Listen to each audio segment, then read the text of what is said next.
Welcome to this video on electric fields. We'll be looking at fields and forces in particular. All electric fields are produced by electric charges. And as we know, charges can either be positive or negative. Like charges repel, so you have there two positive charges that are due to electrostatic repulsion pushing away as a force. Same happens with two negative charges, they'll repel. And unlike or opposite charges attract. There's an attractive force due to the electrostatic attraction. There's two main forms of electric fields we want to look at. And the first is non-uniform. And as the name suggests, it's pretty straightforward. It's a non-uniform field. First feature of a non-uniform field is that the field lines are non-parallel. You can see here each one of these field lines operating at an angle relative to one another. They're not parallel. In addition to that, a non-uniform electric field will have non-equidistant space. You can see here the distance between each one of these field lines is increasing as we move further away. But this is our typical single charge where we have what we call a radial shaped electric field. So you notice the field lines arrive at the negative point source perpendicular to the surface. So as they come in, the direction of this particular field line is to strike the surface heading towards the center in such a way that it forms a perpendicular orientation. Let's have a look at what I mean. So this field line comes in towards the negative center. If it went right through the center, it'd hit at the center of it. And we've got a perpendicular contact point, and the same for any one of these field lines. That's why you end up with this radial pattern with field lines moving in. The same can be said for a positive point source, whereby the field lines, they radiate outwards as if they're coming from the center, and they're perpendicular to the surface at that point. Again, that explains the nature of this radial shape we get that looks very similar to spokes within a wheel. Another example of a non-uniform electric field is when we have a point source or a point charge and a single plate. So here we have a positively charged source, point source, and a negatively charged plate. So you can see we have field lines moving away from the positive, and we have field lines coming in to the negative. However, the rules we mentioned before still apply. The field lines departing from the positive point source are perpendicular to the surface. So you could imagine they're leaving the center point here, moving out, and then they would continue out in a tangent. However, this negative forces them to attract and to bend to the right. So you can see all these lines are originally starting out at 90 degrees, and then they start to bend around towards the attraction of the negative plate. Likewise, on the negative plate, we find the field lines arriving at this plate are also hitting perpendicular. And it's easy to see when you've got a rectangular shape. So this line here comes in and strikes perpendicular, even the ones on the top. That's why they're coming in at this particular angle, because they're perpendicular to the surface. Now effectively, every one of these blue lines can be attached to the red, and that's how we end up with these field lines. Moving from a point source with a curve and reaching our electric plate at the right-hand side. Following the rules of field lines departing from the positive point source perpendicular to the surface and field lines arriving at the negative plate perpendicular to the surface. We have here a negative plate hooked up to the negative side of the terminal of the battery, a positive plate hooked up to the positive side, much like a capacitor in a way. And between these two plates, what we find is we create a uniform electric field. And the first feature of that is that they are parallel. Every one of these lines has got a parallel shape to them. And they're also equidistant. So every one of these lines is also spaced the same amount in between. So the fact that these field lines are parallel and equidistant confirms for us that we have a uniform electric field. Again, previously, the same rules apply. Lines departing from the positive plate are perpendicular to the surface. That's easy to see when you've got a nice rectangular plate. As well as lines arriving at the negative plate, they're perpendicular to the surface as well. Let's look at 4 rules that we need to use when we're drawing electric field lines. Rule number 1. The field line represents the direction of the force that a positive test charge would experience. We have a field line towards a negative that tells me that this positive test charge will in fact be attracted due to the force towards the negative. Likewise, a positive test charge is placed in a region near a positive point source. The arrows move outwards, indicating that this would experience repulsive force. These lines indicate the direction of force experienced by a positive test charge. Number 2, the greater the magnitude of the electric field, the greater the line density of our diagram. So here we have a single positive charge, and it's got lines radiating outwards. Following the convention, positive moves away from the positive. If I had the same charge, but now doubled its magnitude, double the positive charge, that would be represented with twice as many field lines. Greater magnitude, greater the field line. Number 3, field lines always start from a positive charged object and end at a negatively charged object. First of all, a negative object, you can see the arrows come in and end at the negative object. Notice how they're not meeting in the center here. This is because these two are like charged and they're repelling each other. So that's a typical negative point sources. Opposite occurs with the positive and positive point sources. Exactly the same lines, but you'll notice that the direction of these lines is the opposite. Electric field lines travel from a positive source towards a negative. Finally, if we've got point charges opposite, you'll find that the field lines actually join from the positive to the negative. Our final rule number 4, is that field lines must never cross. So here's the diagram from earlier. You can see that none of these field lines are crossing over from where they started or where they travel out to. That's correct. This, on the other hand, is not correct. Students cannot do this. And the reason is, if I'm at this point here, that tells me a test charge is going to be somehow pushed to the right and downwards. It can't be experiencing both forces like that. Okay? It's got to follow one particular field line. So that's a no-no. There are 4 rules for electric field lines. Now, it's great to be able to practically look at these and demonstrate these field lines because most fields or force fields are invisible to the eye. We need to see evidence of these to have real confidence. So what we can do is you can get a Petri dish, fill it with oil and cover it with lawn seeds. And then we can apply a high voltage potential difference. In this case, what we've got is one wire on the outside, like a loop hooked up to a terminal, and one wire placed in the oil in the center, which would be another terminal, the other polarity. So when we apply the potential difference, what we find is you can see these radial lines of the seeds lining up along the field lines. And it looks very much like this. So this is an example of a point source charge. Next, we have what we call a dipole arrangement where we have the same thing, oil with the grass seeds. We've got one terminal as a positive and one terminal as negative. I'm not sure the polarity of either. But when we notice, we see there's clearly that pattern that I mentioned earlier. If we were to look at that again, without, with, without, you can see clearly how they overlap and fit the same pattern. That's a dipole. Finally, if we look at an electric plate on the right and one on the left, hooked up to a large potential difference with these seeds in the oil, parallel plates, we will get the following field lines. Again, we're not sure of the polarity. I'm saying the one on the right is positive and the one on the left is negative, but you can see how they line up, how these seeds are aligned with the electric field. One other way to gain some confidence is to play with the simulation. I find PhET from Colorado University superb. So now let's have a look at the PhET simulator. First of all, we can add charged particles. So I'm going to place a positive charged particle in the middle here. And straight away you can see our screen lights up. You can see how the field lines change as we move the charged particles around. So we have a collection of arrows that represent the electric field. I want to now place a sensor, or what I'd call a positive test charge. So if I put a positive test charge here, large positive point charge in the middle, what direction do you think this will experience a force? Make a prediction. Okay, it would push it away to the right. Test charges are always positive. Let's add another one. If I put it on this side, prediction to the left. This side pushes to the top, side to the bottom, and if I keep loading these up, we will very, very shortly see a pattern that looks very, very familiar in terms of the electric field pattern that exists around a positive point charge. Okay, we'll take that one away, collapse it. Let's now consider what would happen if we put a negative point charge in. Okay, now this is a bit confusing at first, but let's drag these out a little bit and you'll see some of these lines overlapping a little bit.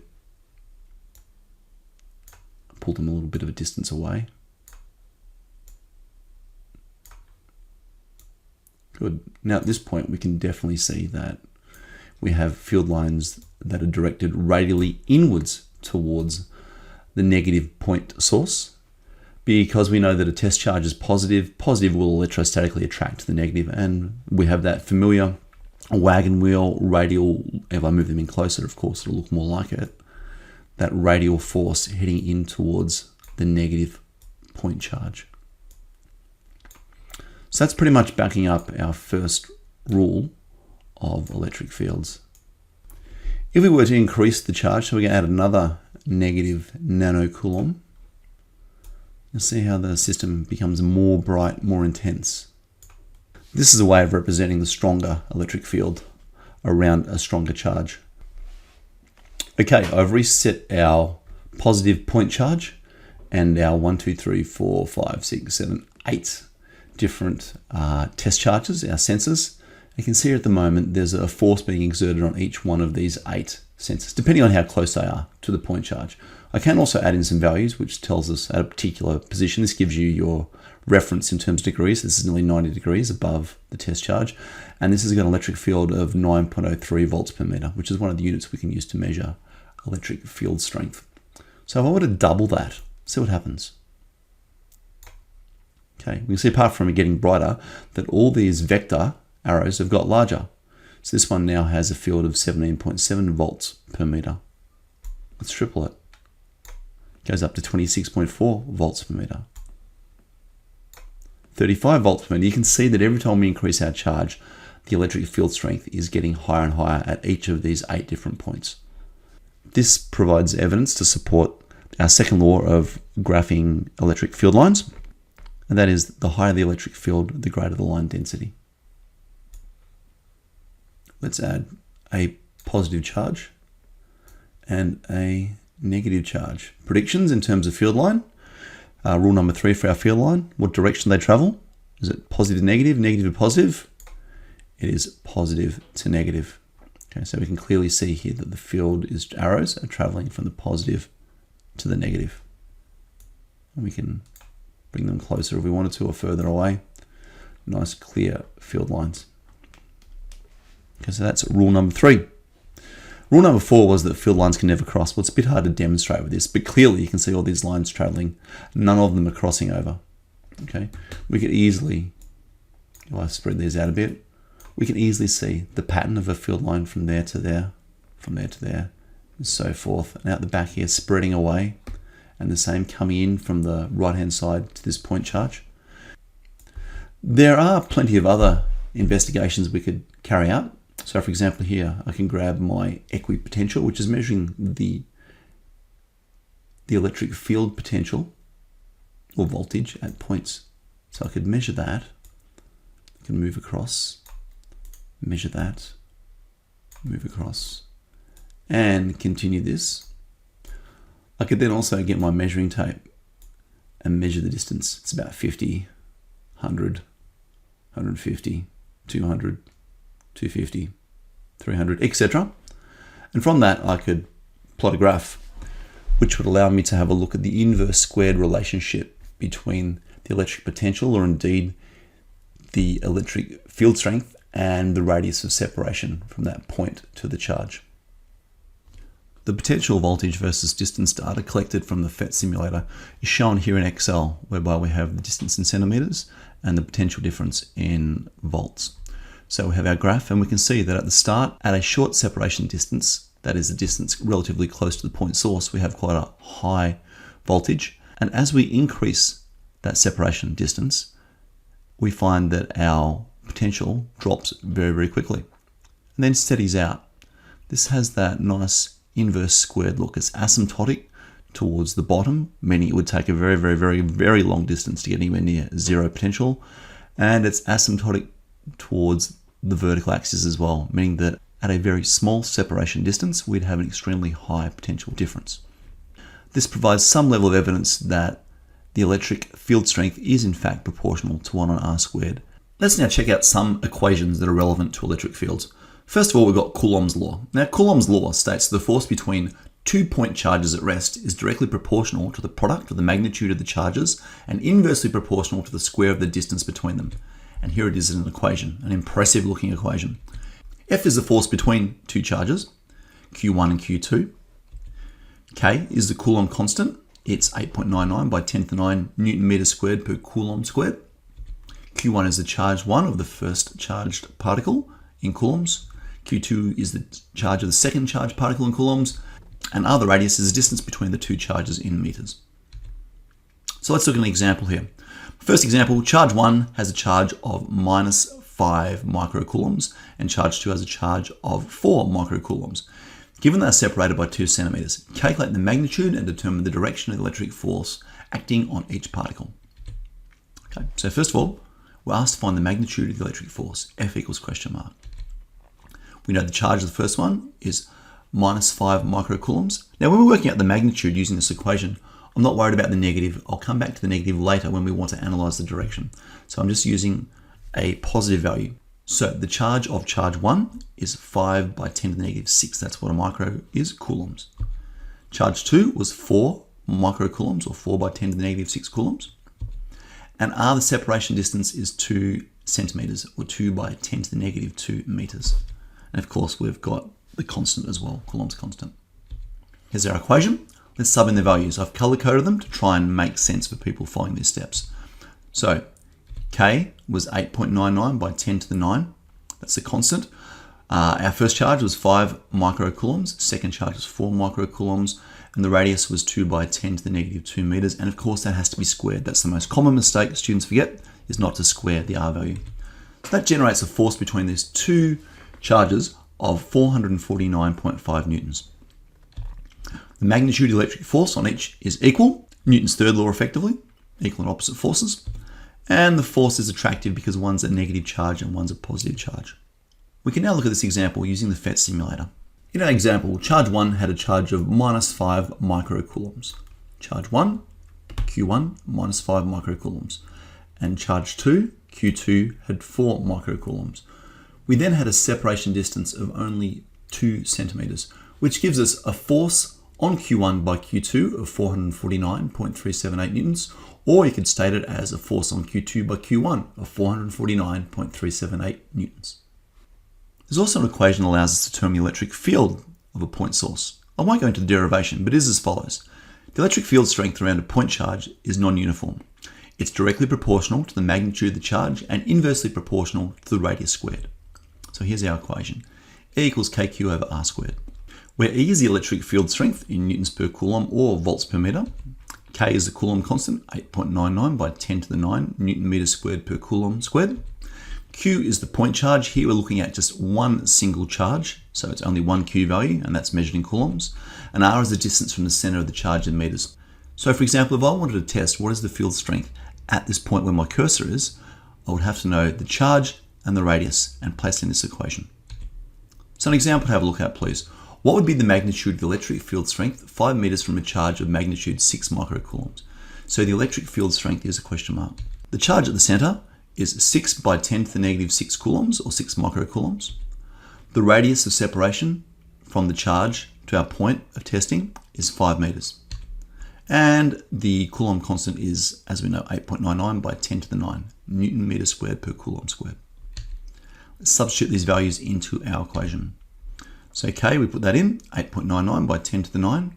Q, the charge, is 6 by 10 to the negative 6. And R, the radius, is 5 meters. And of course, we have to square that. We do that and we end up with an electric field strength of 2.16 by 10 to the 3 newtons per coulomb. Thank you for watching this video on electric fields.